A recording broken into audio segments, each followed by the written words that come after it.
안녕하세요. 아들 장가 한번 보내려다 큰일 날 뻔한 60대 여자입니다. 사람 일에는 다 때가 있다고들 하죠. 저도 그 말을 익히 들어왔지만 노총각 아들을 장가 보내고 싶은 마음에 앞뒤도 제대로 가리지 못하고 서두르고 말았습니다. 친구들은 하나둘 손주 재롱을 본다는데 저희 집만 자식 결혼도 못 시킨 것 같아 마음이 자꾸 조급해지더라고요. 그 조급한 마음이 결국 큰 사단을 냈고 아직도 그때 일이 후회로 남아 있습니다. 지금부터 그 이야기를 말씀드릴게요. 저는 평범한 가정에서 곱게 자라다 21살이라는 어린 나이에 남편을 만나 결혼했습니다.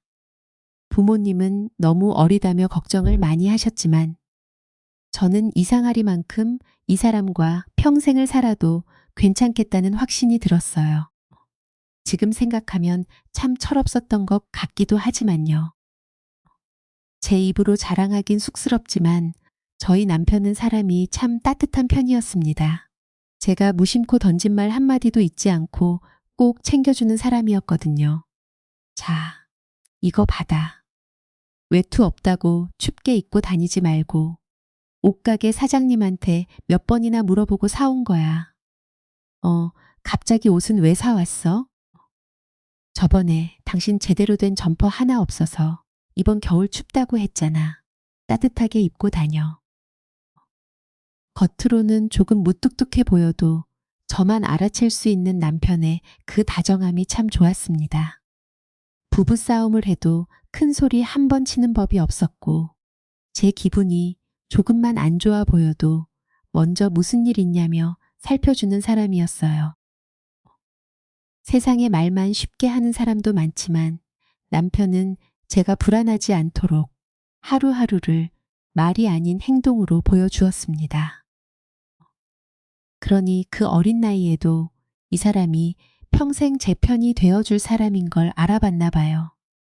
그렇게 남편 하나만 믿고 결혼해서 23살에 큰아들을 낳았습니다. 3년 뒤엔 둘째 딸도 낳았고요. 아이들을 키우며 고생도 참 많이 했지만 돌이켜보면 행복한 기억이 훨씬 더 많습니다. 남편은 채소 도매상을 하던 사람이었는데 정말 성실하게 일했어요. 저도 옆에서 늘 남편을 도왔고요. 남편은 40년이 넘도록 새벽 일찍 시장으로 나가면서도 단 한 번도 늦거나 게으름을 피우는 모습을 보여준 적이 없었습니다. 눈이 오나 비가 오나 새벽 3시만 되면 어김없이 눈을 떠 채비를 끝내곤 했어요. 그러면서도 제가 잠결에 깰까봐 항상 발소리를 죽여가며 조심조심 안방문을 열고 나가더라고요. 어느 날은 제가 미리 깨서 주방에 불을 켜고 앉아 있으니 남편이 퉁명스럽게 한마디를 던졌습니다. 아, 왜 이렇게 일찍 일어나? 괜히 부산 떨지 말고 잠이나 더 자지. 전 그게 절 걱정하는 말인 걸 잘 알고 있었습니다. 당신 출근하는데 배웅 좀 해주고 싶어서요. 오늘도 잘 다녀오고 밥도 꼭 챙겨 먹어요. 이따 들어오면 당신 좋아하는 동태찌개 끓여둘게요. 남편은 서둘러 나가면서도 내심 배웅이 좋았는지 가는 길에 몇 번이나 뒤를 돌아보더라고요. 그렇게 종일 일하고 집에 돌아온 남편은 저녁상에 올라온 찌개를 한 숟가락 크게 떠먹더니 그제야 씩 웃었습니다. 당신이 끓인 찌개 먹으니까 속이 다 풀리네. 하여튼 내 마누라 음식 솜씨는 알아줘야 한다니까. 그렇게 식사를 다 마치고 나서야 오늘 시장에서 채소값이 어땠는지, 어떤 손님이 다녀갔는지 아주 덤덤하게 하루를 들려주더라고요. 다른 남편들은 밖에서 무슨 일이 있어도 물어봐야 겨우 대답한다는데 남편은 제가 묻기도 전에 조곤조곤 하루를 먼저 꺼내 주었습니다. 그게 참 고맙더라고요. 무엇보다 남편은 아이들에게도 참 자상한 아빠였어요. 저희 애들이 아빠가 도매상이라 그런지 과일을 참 좋아했는데 남편은 집에 올 때마다 제일 잘 입고 단 것으로 골라 꼭 챙겨오곤 했습니다. 내 강아지들, 자. 아빠가 시장에서 제일 단 놈으로 골라왔으니까 실컷 먹어. 엄마도 갖다 드리고, 으아, 저 사과 먹고 싶었는데. 아빠 어떻게 아셨어요? 엄마, 저 사과 깎아주세요. 남편은 아들이 사과를 베어 물고 맛있다며 발을 구르는 모습을 보며 그저 흐뭇하게 웃었습니다. 정작 본인 입엔 과일 한쪽 넣지 않으면서도 자식들이 잘 먹는 모습만으로도 배가 부르다는 표정이었죠. 그렇게 저희 가족은 평범하지만 행복하게 하루하루를 살았습니다. 크진 않지만 아늑한 집도 한 채 마련하게 됐고 아이들도 대학까지 다 시켰어요. 세월 가는 줄도 모르고 바쁘게만 지냈는데 어느새 남편과 결혼한 지 45년이 되어 있더라고요. 하지만 평화롭게만 보이던 저희 가족에게도 여느 집과 마찬가지로 아픈 기억이 하나 있었습니다. 바로 큰아들이 30살이 되던 해의 일이었어요. 아들은 서울에서 좋은 직장을 다니며 자기 앞가림을 잘하는 편이었습니다. 어릴 때부터 속 한 번 안 썩이고 착하게만 자라 늘 걱정이 없었던 효자였죠. 그런 아들이 취직도 척척 해내더니 첫 월급을 타던 날에는 두툼한 흰 봉투를 제 손에 꼭 쥐어 주었습니다. 엄마, 이거 제 첫 월급이에요. 아빠랑 맛있는 것도 사드시고 필요한 거 있으면 쓰세요. 앞으로 효도 많이 할게요. 아이고, 힘들게 번 돈인데 내가 써야지. 엄마가 잘 갖고 있다가 나중에 장가 갈 때 돌려줄게. 아이, 우리 아들 장하다, 장해. 전 그런 아들이 기특해 동네방네 자랑이라도 하고 싶더라고요. 이후로도 아들은 바쁜 직장 생활 중에도 주말만 되면 피곤한 기색 하나 없이 꼭 가족들과 시간을 보내려 했습니다. 그러니 남편과 저도 주말이면 애들과 뭘 하며 지낼까 행복한 고민을 하게 되더라고요. 엄마, 이번 주말에 가족끼리 등산이나 갈까요? 요즘 산에 꽃도 많이 피고 날씨도 좋잖아요. 마침 회사에서 상품권이 나왔는데 이걸로 엄마 아빠 등산화 하나씩 사 신으시는 건 어때요? 남편은 뭘 신발까지 새로 사냐며 손을 내줬더니 며칠 뒤에 글쎄 등산화를 얻어 신고 나타난 거 있죠. 여보, 내 말 좀 들어봐. 내가 괜찮다 괜찮다 하는데도 상우 이 녀석이 등산 다니려면 신발은 있어야 한다고 성화잖아. 그래서 어쩔 수 없이 하나 얻어 신었네. 아이고, 이 사람 그 얼굴에 웃음기나 지우고 말해요. 아들이 신발 사주는 게 그렇게 좋아요? 아니 그럼 당신은 안 좋겠어? 우리 장남이 이렇게 효자인데. 평생 무뚝뚝하던 남편도 애들 앞에서만큼은 이렇게 팔불출 아빠가 되곤 했습니다. 이것뿐 아니라 아들은 다정하기까지 해서 무슨 날만 되면 손편지까지 써주곤 했어요. 엄마 아빠가 새벽부터 고생해서 저희 키워주신 거 다 알고 있습니다. 앞으로 더 효도할 테니까 건강하게 오래오래 저희 곁에 계셔주세요. 사랑합니다. 남편은 아들이 두고 간 편지를 방구석에서 혼자 몰래 읽다 조용히 눈물을 훔치기도 했습니다. 저도 그 편지들을 하나하나 소중하게 모아뒀고요. 그러다 드디어 아들이 30 즈음에 결혼하고 싶다며 예쁜 아가씨를 소개해 주었습니다. 처음 봤을 때부터 어찌나 예쁘고 상냥하던지 아주 마음에 쏙 들었답니다. 예비 며느리는 저희 집에 처음 인사 오던 날 큰 과일 바구니를 들고 와 너무 예쁘게 인사를 하는 겁니다. 어머님, 아버님, 처음 뵙겠습니다. 저 상우 오빠랑 만나고 있는 김아라라고 합니다. 오빠한테 두 분 말씀 많이 들었어요. 이렇게 만나 뵙게 되어 정말 기쁩니다. 그래요, 아이고. 오느라 고생 많았어요. 그냥 오지. 뭘 이런 것까지 들고 왔어요. 고맙게 잘 먹을게요. 예비 며느리는 목소리도 꾀꼬리 같고 부침성이 좋아서 처음 보는 자리인데도 집안 분위기를 금세 환하게 만들어주더라고요. 식사 자리에서도 어찌나 어른들을 잘 챙기던지요. 오물오물 복스럽게 밥을 먹다가도 저희 부부 밥그릇을 슬쩍 살펴보더니 남편이 자꾸 손이 가는 반찬을 눈여겨봤다가 앞접시에 조심스럽게 올려놓는 겁니다. 어머님, 음식이 전부 너무 맛있어요. 아버님이 나물을 좋아하시나 봐요. 저도 앞으로 어머님께 많이 배워서 나물 반찬 해드릴게요.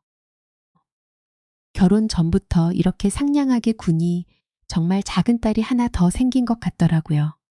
식사를 마치고 과일을 먹을 때도 예비 며느리는 한시도 가만히 있지 못하고 과일까지 예쁘게 깎아내왔습니다. 어머님, 저 과일 잘 깎죠? 제가 과일을 워낙 좋아하거든요.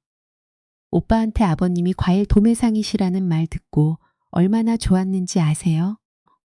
아유, 이제 이 시아버지가 과일 질릴 때까지 실컷 가져다 주게 생겼네. 우리 며느리가 좋아한다는데 얼마나 고심해서 골라올지 안 봐도 뻔하다. 그렇게 예쁜 예비 며느리는 집으로 돌아간 후에도 잘 도착했다고 안부 전화까지 걸어왔더라고요. 생각할수록 예의도 바르고 귀염성도 있어서 통화를 하는 내내 제 입가에서 미소가 떠나질 않았습니다. 어머님, 저 오빠가 데려다줘서 잘 도착했어요. 오늘 음식도 너무 맛있었고 따뜻하게 맞아주셔서 감사합니다. 조만간 또 찾아뵐게요.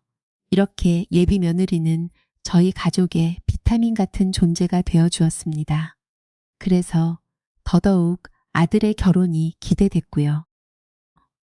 그런데 정말 충격적이게도 아들이 결혼을 얼마 앞두고 파혼을 하게 될지 모른다고 선언해 버린 겁니다. 예비 며느리가 그토록 천사 같았기에 그 말은 그야말로 청천벽력이었어요. 너 지금 그게 무슨 소리야? 결혼을 못할 것 같다니 시기 얼마나 남았다고. 너희 싸웠니? 엄마, 저도 정말 간절히 결혼하고 싶어요. 근데 그 사람이 지금 상황이 너무 좋지 않대요. 저 어떡하면 좋아요? 아들은 그 말을 끝으로 펑펑 울며 무너져 내렸습니다. 알고 보니 결혼을 앞두고 둘이 함께 건강검진을 받았는데 예비 며느리의 상태가 예사롭지 않았다네요. 정밀검사를 진행한 결과 30대 초반 여성들에게 발생한다는 유방암 진단을 받은 거였습니다. 더욱 가슴 아픈 건 이미 암세포가 많이 퍼져 향후를 장담하기 어려운 심각한 상태였다는 거예요. 그런데 그 상황에서 예비 며느리는 자신이 아픈 것보다 나중에 아들이 힘들어할 걸 걱정해 눈물을 머금고 결혼하지 말자며 스스로 아들을 밀어냈다는 겁니다. 아들은 제 앞에서 그 이야기를 전하며 연신 눈물을 흘렸어요. 엄마, 그 사람 암이래요. 저 고생시키기 싫다고 결혼 안 하겠대요. 제가 어떻게 그런 사람을 혼자 둬요. 아들은 예비 며느리가 아무리 밀어내도 절대 곁을 떠날 수 없다고 했습니다. 저 역시 가슴이 먹먹해져 아들의 등을 두드려 줄 수밖에 없었어요. 그 이후 저는 그 착한 아이를 이대로 놓칠 수가 없어서 치료는 치료대로 받으면서 조금 나중에 결혼식을 올리자고 예비 며느리를 설득하기 시작했습니다. 그러면서 매일같이 병원을 찾아 예비 며느리를 따뜻하게 안아주었어요. 예희야, 많이 힘들지. 어떻게 너같이 착한 애한테 이런 몹쓸 병이 찾아왔을까. 그래도 우리 포기하지 말고 끝까지 치료 열심히 받자. 다른 건 생각하지 말고 치료부터 잘 받으면서 같이 천천히 가보자고. 죄송해요, 어머니. 정말 죄송합니다. 그 힘든 순간에도 예비 며느리 입에서 나오는 말은 죄송하다는 말뿐이었습니다. 예비 며느리가 아프다는 소식에 저희 남편도 무척 마음 아파하더라고요. 시장에서 몸에 좋다는 귀한 약재와 채소들을 잔뜩 구해 예비 사돈댁으로 보내기도 했습니다. 아버님, 약재 보내주셨다고 연락받았어요. 부모님도 정말 감사드린다고 꼭 인사 전해달라고 하셨어요. 그래, 그래. 내가 그런 건 얼마든지 구해다 줄 테니 잘 챙겨 먹어라.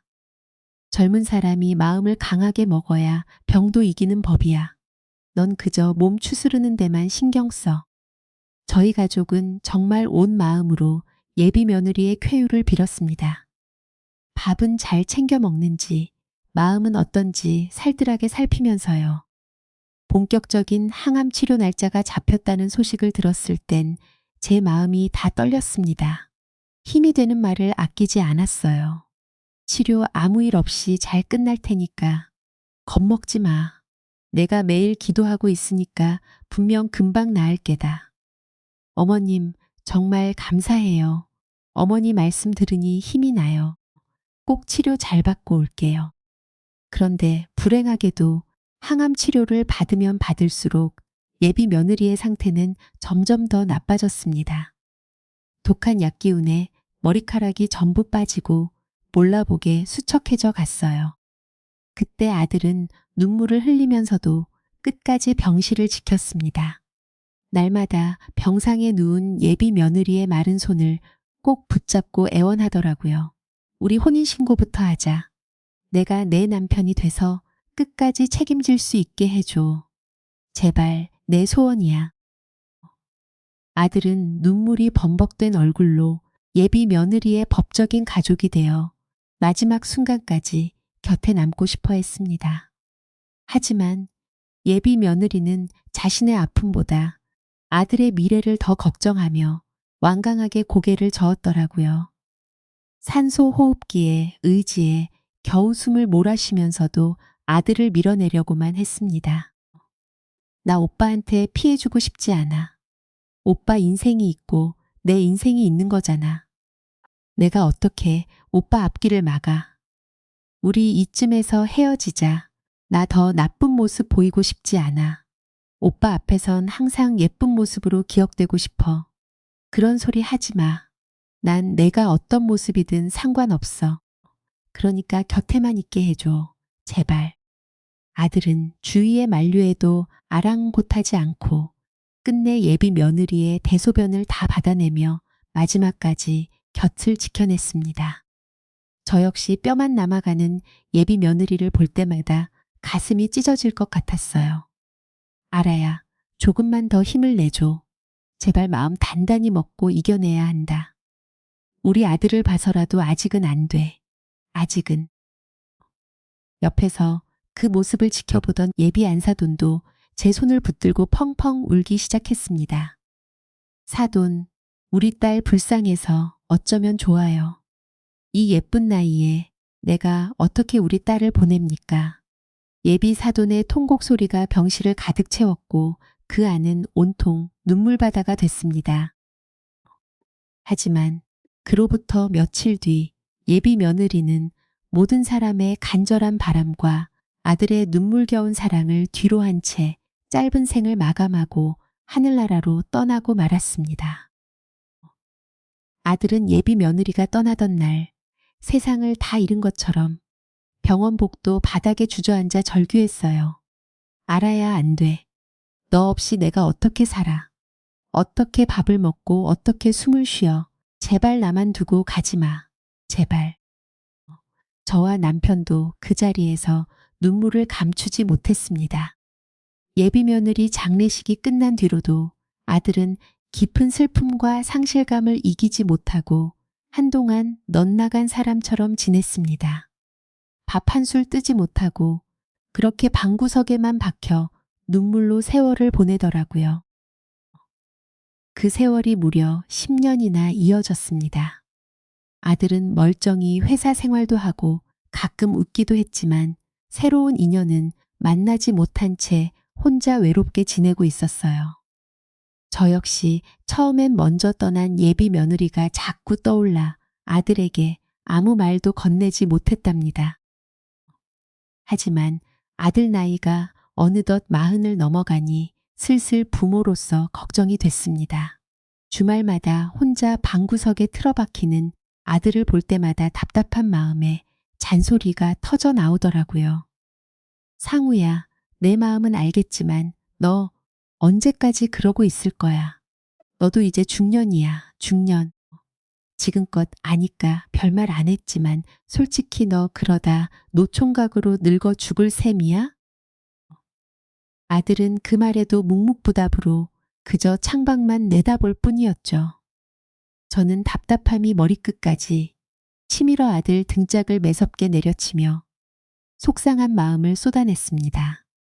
나이 40 넘어 장가도 못 가고 집에 처박혀 있으면 어떡하니.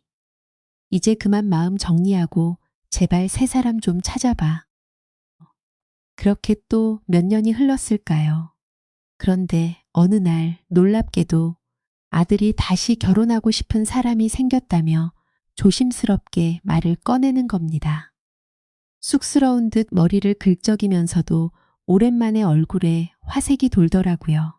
엄마, 아빠, 저 사실 다시 만나는 사람이 생겼어요. 결혼까지 생각하고 진지하게 만나는 중이에요. 그 말을 듣는 순간 가슴이 철렁 내려앉으면서도 한편으로는 드디어 이 아이가 마음의 문을 열었구나 싶어 눈물이 왈칵 쏟아질 뻔했습니다. 대체 어디서 어떻게 만난 아가씨인지 들어보니 그 인연이 참 신기하게 시작됐더라고요. 아들은 마음이 답답할 때마다 가끔 혼자 여행을 떠나곤 했는데 어느 날 무작정 속초로 여행을 떠났다가 거기서 우연히 지금의 여자친구를 만나게 됐다네요. 바닷가를 걷다 길을 물어보며 말문을 트게 됐는데 대화가 너무 잘 통하더라는 겁니다. 그렇게 속초에서 시작된 뜻밖의 인연이 어느새 2년간의 장거리 연애로 이어졌다고 하더군요.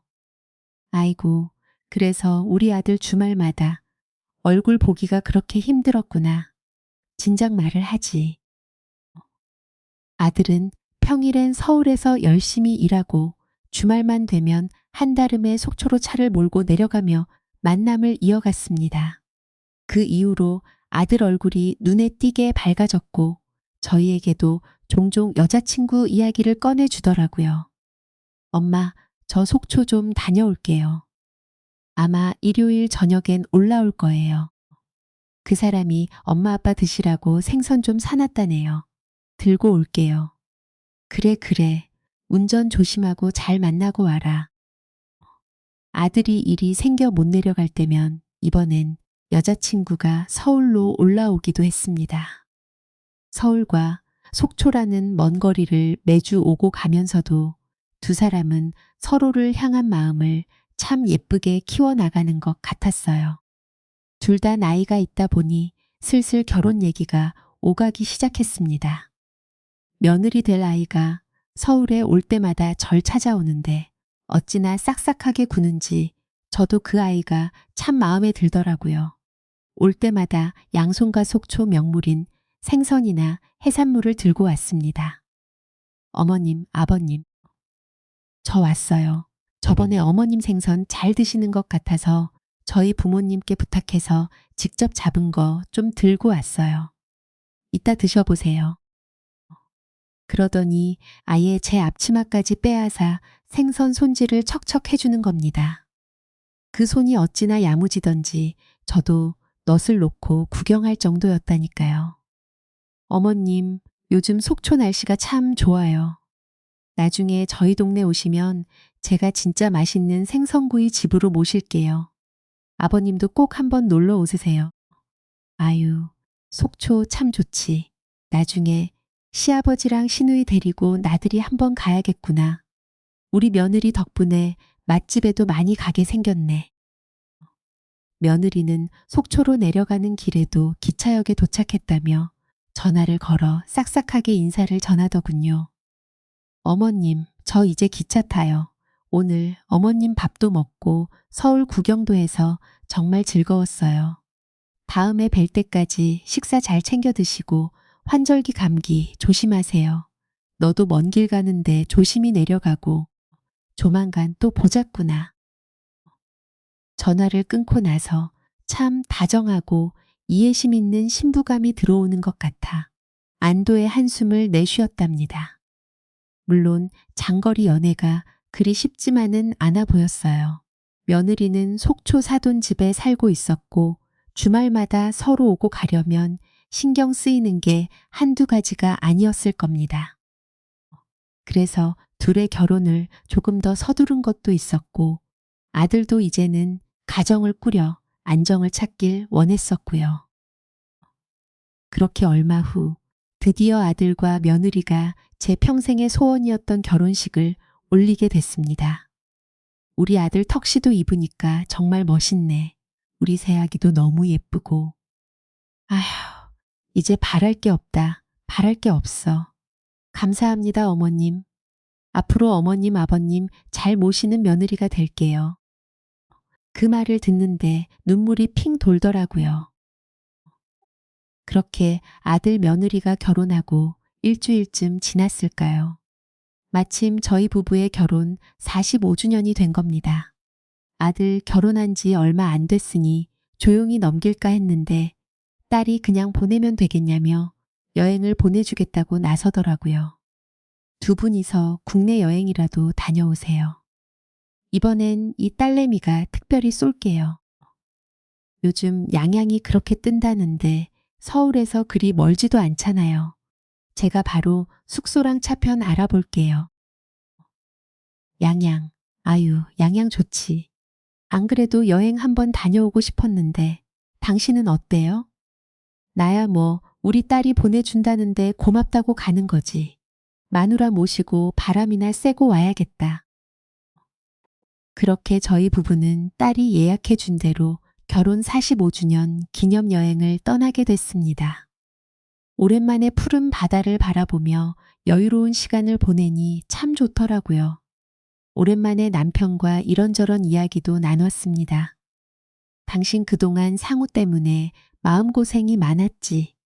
상우 저 녀석도 말은 안 해도 속이 얼마나 타들어 갔겠어. 그래도 좋은 애 만나 가정을 꾸렸으니 이젠 좋은 일만 있을 거야. 그래야지.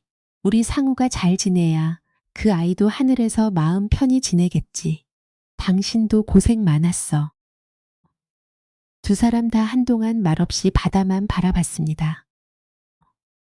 그런데 아들이 저희가 양양에 왔다는 걸 며느리한테 얘기했던 모양이에요. 며느리가 바로 속초 사돈어른께 그 소식을 전했나 봐요. 남편과 함께 한가롭게 시간을 보내고 있는데 갑자기 사돈어른에게 전화가 걸려왔습니다. 안녕하세요, 안사돈. 지금 강원도 여행 중이시라면서요. 어디쯤이세요? 예, 사돈어른. 저희 지금 양양 쪽에 와 있어요. 역시 강원도 바다가 참 좋네요. 안사돈도 잘 계시죠? 아유, 그럼요. 양양이라면 저희 집이랑 바로 옆이네요. 오늘 저희가 맛있는 식사라도 대접하고 싶은데 그러지 말고 저희 집으로 오세요. 오랜만에 사돈들끼리 밥도 먹고 술도 한잔 하시면 좋겠네요. 사돈 어른은 저희가 강원도에 온 걸 무척 반가워하며 흔쾌히 집으로 초대해 주셨습니다. 하지만 솔직히 처음엔 좀 부담스럽더라고요. 편하게 쉬러 간 여행길에 갑작스럽게 찾아가는 게 괜히 실례하는 것 같기도 하고 사돈댁에 발걸음하는 게 조심스럽기도 했습니다. 미안한 마음에 조심스럽게 거절의 뜻을 전했어요. 아유, 안사돈, 말씀은 정말 감 찾아뵈면 신뢰가 되지 않을까 싶어서요. 괜히 준비하시기도 번거로울 텐데 마음만 감사히 받겠습니다. 아유, 신뢰라니요. 당치도 않은 말씀이세요. 평소에 저희 딸한테 그렇게 잘해주신다고 귀에 못이 박히도록 들었습니다. 안 그래도 늘 감사한 마음이었는데 이번 기회에 제가 식사라도 대접하며 보답을 하고 싶은 거예요. 절대 부담 갖지 마시고 편하게 오세요. 아이고, 일단 차편을 좀 알아보고 다시 연락드릴게요. 사돈 어른이 계속 대접하고 싶다고 하시니 계속 거절하기도 민망하더라고요. 남편과 저 서로 눈치만 보고 있던 그때 며느리에게서 전화가 걸려왔습니다. 어머님, 아버님, 저희 부모님이랑 통화하셨어요? 거기까지 가셨는데 그냥 가시면 제가 너무 서운하죠. 오늘 꼭 저희 집에서 주무시고 가세요. 맛있는 거 많이 준비해 두신다니까 얼른 오세요. 네?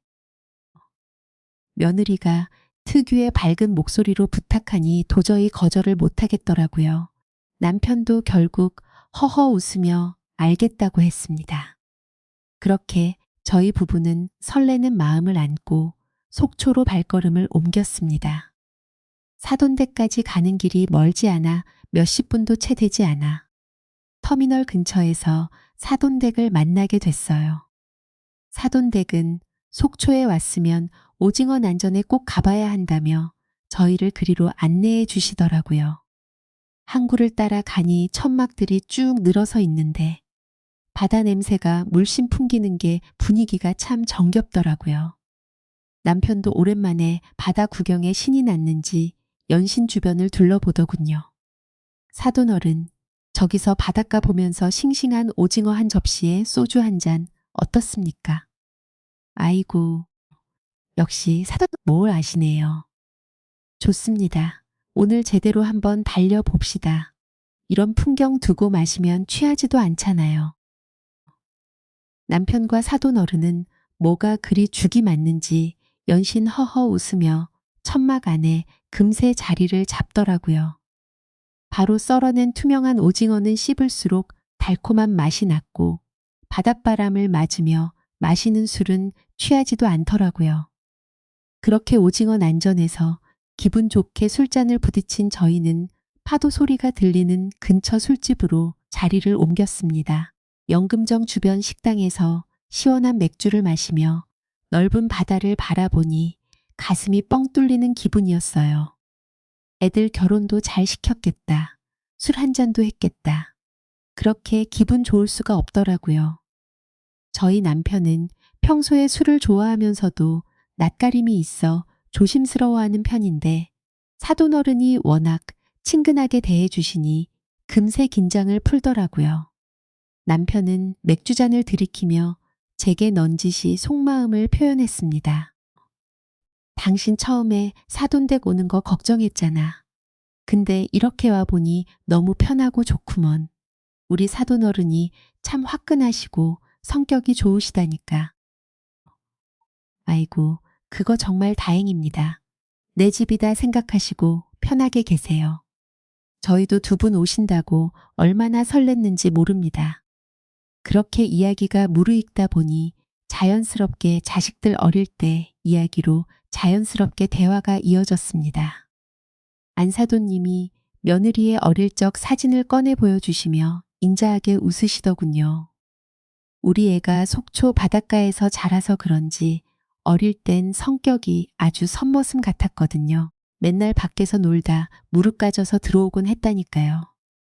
지금은 천생 여잔데 어릴 땐 어찌나 동네를 뛰어다니던지요. 아이고, 우리 새아기가 어릴 때부터 씩씩하고 야무졌네요. 안 그래도 새아기가 온 뒤로 저희 집 분위기가 엄청 밝아졌거든요. 저희 아들한테 과분할 정도로 참 고마운 아이예요. 전사돈께 저희 집 복덩어리가 된 며느리 칭찬을 아끼지 않았고 사돈도 저희 아들이 얼마나 훌륭한 사위인지 칭찬을 하셨습니다. 그렇게 또 한두 잔 더 기울이다 보니 기분 좋게 취기가 올랐어요. 마지막 3차는 사돈댁으로 자리를 옮기기로 했습니다. 며느리 잘 얻어 이런 호강을 하나 싶더라고요. 그때가 아들 며느리가 결혼한 지 2주쯤 지났을 무렵이었고 며느리는 이미 서울 신혼집으로 이사를 모두 마친 상태였어요.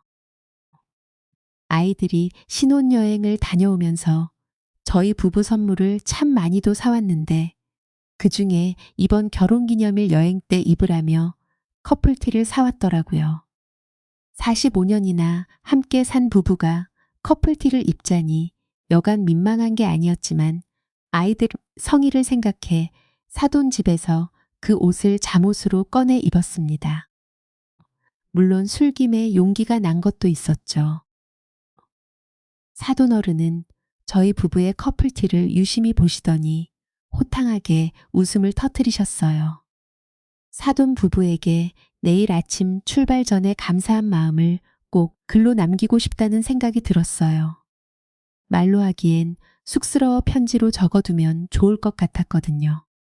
그래서 메모할 종이를 찾았는데 종이는 있어도 볼펜이 어딜 봐도 없는 겁니다. 책상이 있으니 볼펜 하나쯤은 있겠지 싶어 서랍을 조심스럽게 하나씩 열어봤어요.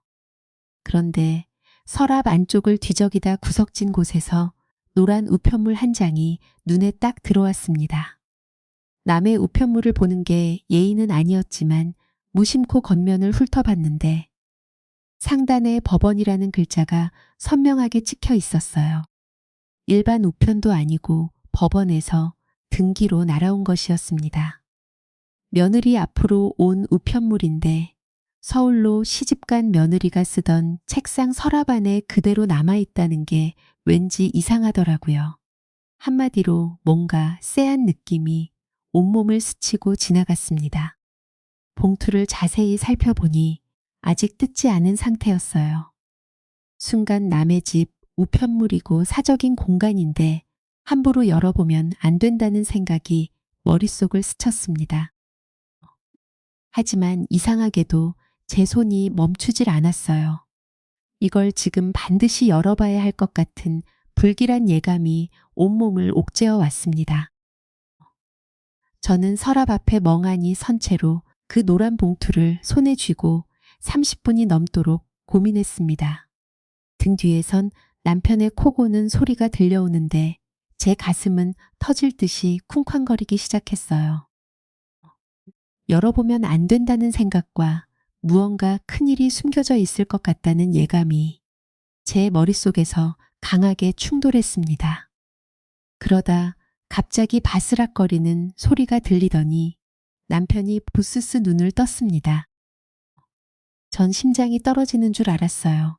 남편은 책상 앞에 멍하니 서 있는 절 보며 잠긴 목소리로 물었습니다. 여보, 왜 그래?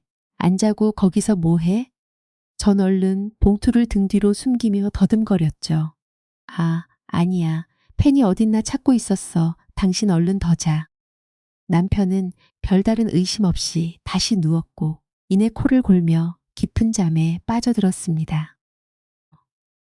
남편이 다시 잠든 걸 확인하고 나서야 저는 떨리는 손으로 그 노란 봉투를 열어봤어요.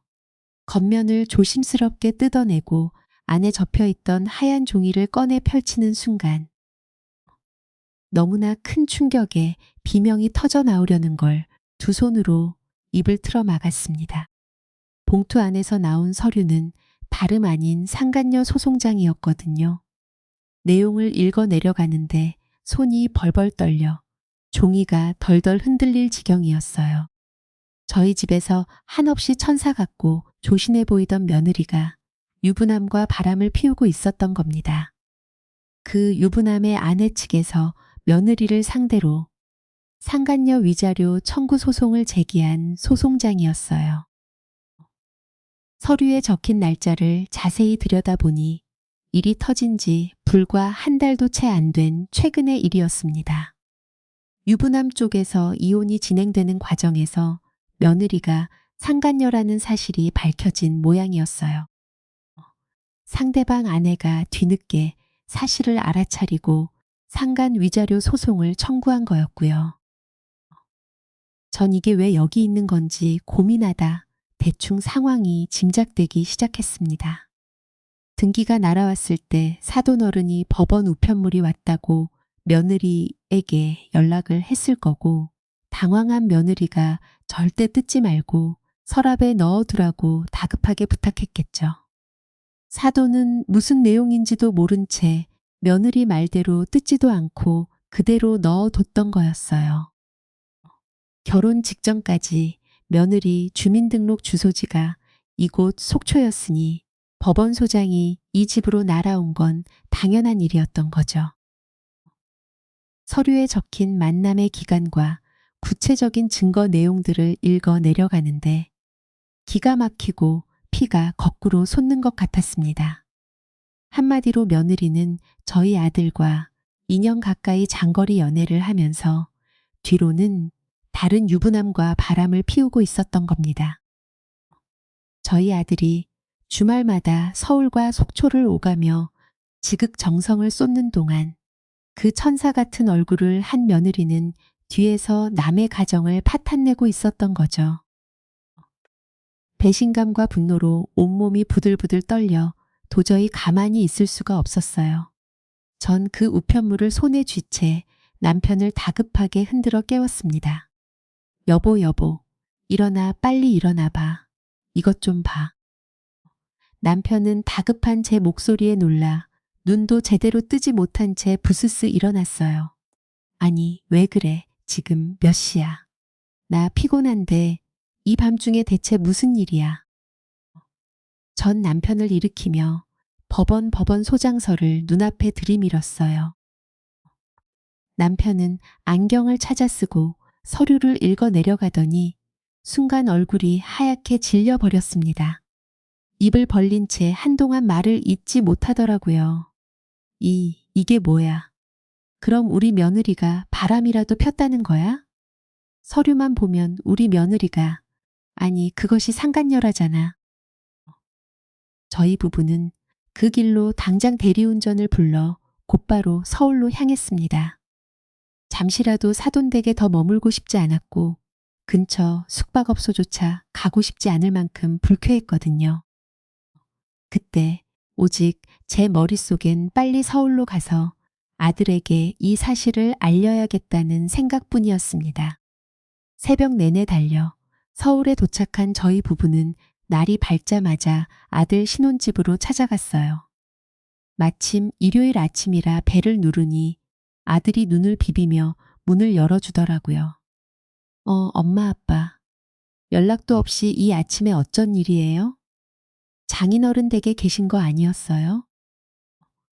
그때 주방에서 앞치마를 두른 며느리가 나와 반갑게 인사를 건넸습니다. 어머님, 아버님, 어떻게 아침에 연락도 없이 오셨어요? 저희도 마침 아침 먹으려던 참이었는데 같이 드세요. 저는 그 가증스러운 얼굴을 바라보며 싸늘하게 쏘아붙였습니다. 됐다. 내가 차려준 밥 내가 먹고 싶지 않구나. 더러운 상간녀가 차려준 밥은 도저히 못 먹겠어. 그 말에 아들이 깜짝 놀라 제 앞을 가로막았어요. 엄마, 그게 무슨 소리예요? 갑자기 상간녀라니요. 못 들었어? 내 아내가 상간녀라고. 저는 들고 갔던 법원 소장을 그대로 며느리 얼굴을 향해 던져버렸습니다. 어머님, 이게 뭐예요? 며느리는 바들바들 떨며 서류를 주워 들었고 아들도 사색이 돼 서류를 빼앗아 읽기 시작했어요. 이게 뭐야? 당신 이게 다 뭐야? 이게 진짜야? 아들아, 너 똑바로 한 글자 한 글자 읽어봐라. 내 아내가 그동안 속초에서 유부남이랑 바람을 피우고 있었댄다. 딱 걸린 모양인데 이걸 이제 어쩌냐? 아들은 얼굴을 감싸쥐며 배신감에 온몸을 떨었습니다. 그때 며느리는 아들의 다리를 붙잡고 울며불며 뻔뻔한 변명을 늘어놓기 시작했어요. 오빠, 아니야. 나 처음엔 그 사람이 유부남인지도 몰랐어. 진짜야. 한 번만 믿어줘. 결혼하고 다 정리하려고 했단 말이야. 하지만 소장엔 이미 모든 부정한 증거들이 명명백백 적혀 있었고 그 말도 안 되는 소리는 구차한 변명에 불과했습니다. 그 와중에 다행이라고 해야 할지 아직 아들 며느리가 혼인신고를 하지 않은 상태였습니다. 마침 다음 날이 월요일이라 여행 다녀오면 바로 하려던 참이었죠. 만약 며느리가 사돈댁으로 오라고 붙잡지 않았더라면, 그리고 제가 그 서랍을 열어보지 않았더라면 저희 아들은 평생 상간녀의 남편이 되어 피눈물을 흘릴 뻔한 거였습니다.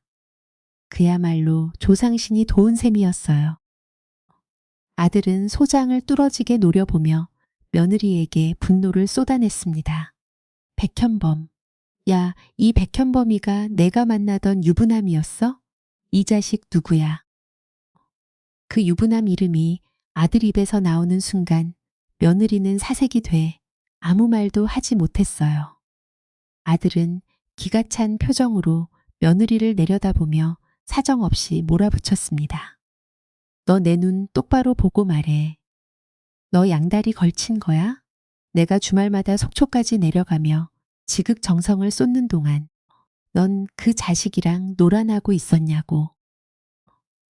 며느리는 계속되는 추궁에 고개를 숙인 채 눈물만 흘릴 뿐이었습니다. 나중에 알고 보니 그 유부남 아내도 처음엔 전혀 몰랐다가 나중에 남편 핸드폰과 내비게이션 기록을 뒤져 상간녀가 있었다는 걸 뒤늦게 알았나 보더라고요. 오빠, 내가 정말 잘못했어. 한 번만 용서해주면 안 돼? 나 서울 생활이 너무 좋단 말이야. 다시는 속초로 내려가고 싶지 않아. 다시는 바람 안 피고 오빠한테만 잘할게. 제발 나 내쫓지만 말아줘. 며느리는 악을 쓰며 매달렸지만 아들의 눈빛은 이미 얼음장처럼 차갑게 굳어 있었습니다. 아들 며느리가 신혼집으로 구한 아파트는 아들이 서울에서 20년 가까이 피땀 흘려 일하며 스스로 마련한 곳이었어요. 아들은 자기가 고생해서 장만한 집의 더러운 상간녀와 단 1분 1초도 함께 있을 수 없다며 며느리 손을 거칠게 뿌리쳤습니다. 그 더러운 입으로 내 이름 부르지도 마. 당장 내 집에서 나가. 나한테 영원히 안 들킬 줄 알았냐고. 아들은 며느리가 싸온 짐가방들을 현관문 밖으로 사정없이 던져버리고 며느리 등을 떠밀어 아파트 밖으로 완전히 쫓아냈습니다. 며느리는 복도에서 문을 두드리며 한참을 울부짖었지만 아들은 단호하게 인터폰 전원을 꺼버렸어요. 아들은 곧바로 현관 비밀번호를 바꾸고 그제야 거실에 털썩 주저앉더라고요. 엄마, 아빠, 이게 대체 무슨 일이에요? 방금 전까지만 해도 저랑 그렇게 웃던 사람이 상간녀라니요. 유부남과 놀아났다니요. 우리도 이게 무슨 날벼락인가 싶다. 세상에 이런 일이 있냐. 이제 정말 행복한 가정을 꾸릴 줄 알았던 아들이 또다시 깊은 상처를 입고 만 겁니다. 그나마 혼인신고를 하지 않은 덕분에 서류상 아무런 흔적 없이 그 사기꾼 같은 여자와 인연을 끊어낼 수 있었습니다. 저희 부부는 아들의 어깨를 다독이며 이만한 게 정말 다행이라며 가슴을 쓸어내렸어요. 그 일 이후로 저희 아들은 한동안 마음의 상처를 추스르느라 힘든 시간을 보냈습니다. 술도 많이 마시고 회사도 한동안 쉬어야 했거든요. 하지만 어느 날 갑자기 독한 마음을 먹었는지 자리를 박차고 일어나더니 정신없이 일에만 몰두하기 시작했어요. 계획만 세워두었던 대학원 과정도 새로 밟기 시작했고 주말엔 가족들과 시간을 보냈습니다. 하지만 전 그게 아들이 너무 괴로워 발버둥 치고 있다는 걸 알고 있었어요. 상우야, 너무 힘들고 괴로우면 가끔 울어도 된다. 그건 창피한 게 아니야. 내 옆에 엄마 있잖니. 엄마, 사실 저 너무 힘들어요. 그래도 그 여자 때문에 제 인생이 무너지는 꼴은 도저히 두고 못 보겠어요. 오늘은 엄마 앞이니까 좀 울어도 되죠? 그날 아들은 눈이 퉁퉁 붓도록 제 품에 안겨 엉엉 울었습니다. 제 아들이 대체 무슨 잘못을 했다고 계속 이런 상처를 받아야 하는지 하늘이 다 원망스러웠어요. 그 이후 집에서 쫓겨난 며느리는 그야말로 비참하게 망해버렸습니다. 그 유부남 아내가 제기한 상간녀 위자료 청구 소송에서 패소하면서 수천만 원에 달하는 거액의 위자료를 물어내게 된 거죠. 게다가 속초라는 동네가 워낙 좁다 보니 서울로 시집 가려다 바람나 파혼당했다는 소문이 사방에 파다하게 퍼지고 말았답니다. 며느리는 그토록 동경하던 서울 생활은 구경도 못한 채 속초로 쫓겨 내려갔고 사돈댁 역시 동네에서 고개를 들고 다니지 못할 만큼 큰 망신을 당해 결국 야반도주하듯 멀리 이사를 떠났다고 합니다. 다시는 바람 안 피우겠다며 서울에 남게 해달라고 빌던 그 오만한 기세는 온데간데 없이 사라지고 스스로 자초한 비참한 결말을 맞이한 셈이었죠. 저희 부부는 요즘도 문득문득 그때를 떠올리면 가슴이 철렁 내려앉으면서도 한편으로는 정말 천운이었다며 가슴을 쓸어내리곤 합니다. 남편은 새벽 시장으로 나가는 길에 제 손을 꼭 잡으며 가끔 그날의 이야기를 꺼내기도 해요. 여보, 그때 당신이 그 서랍을 열어보지 않았다면 우리 아들 인생이 어떻게 됐을지 생각만 해도 끔찍해. 당신이 우리 아들을 살린 거야. 남편의 말에 저도 그저 고개를 끄덕이며 안도할 뿐입니다. 결혼 45주년 여행을 가지 않았더라면, 그리고 그날 밤 사돈댁 며느리 방에서 잠을 자지 않았더라면 저희 가족은 평생 그 지옥 같은 삶을 살았을지도 모릅니다. 살다 보면 사람 일이라는 게 참 알 수 없는 것 같아요. 그렇게 행복한 날이라고만 생각했던 여행에서 가족의 인생을 뒤바꿀 진실을 마주하게 될 줄은 꿈에도 몰랐으니까요. 그때는 너무 충격스럽고 가슴이 무너져 내렸지만 시간이 지나고 보니 결국 늦기 전에 알게 된 게 천만다행이었다는 생각이 듭니다. 아무리 가슴 아픈 진실이라도 평생 속고 사는 것보단 한번 크게 비를 맞더라도 현실을 제대로 마주하는 게 결국 가족을 살리는 길이더군요. 비 온 뒤에 땅이 더 단단하게 굳는다고 하잖아요. 저희 가족도 그 일을 겪고 나서 서로를 더 믿고 의지하게 됐습니다. 비록 상처는 남았지만 함께 버텨준 가족이 있었기에 다시 웃으며 살아갈 수 있었고요. 지금 힘든 일을 겪고 계신 분들이 있다면 너무 스스로를 탓하지 않으셨으면 좋겠습니다. 언젠가는 반드시 그 끝이 보일 테니까요. 오늘 제 사연을 끝까지 들어주셔서 진심으로 감사드립니다.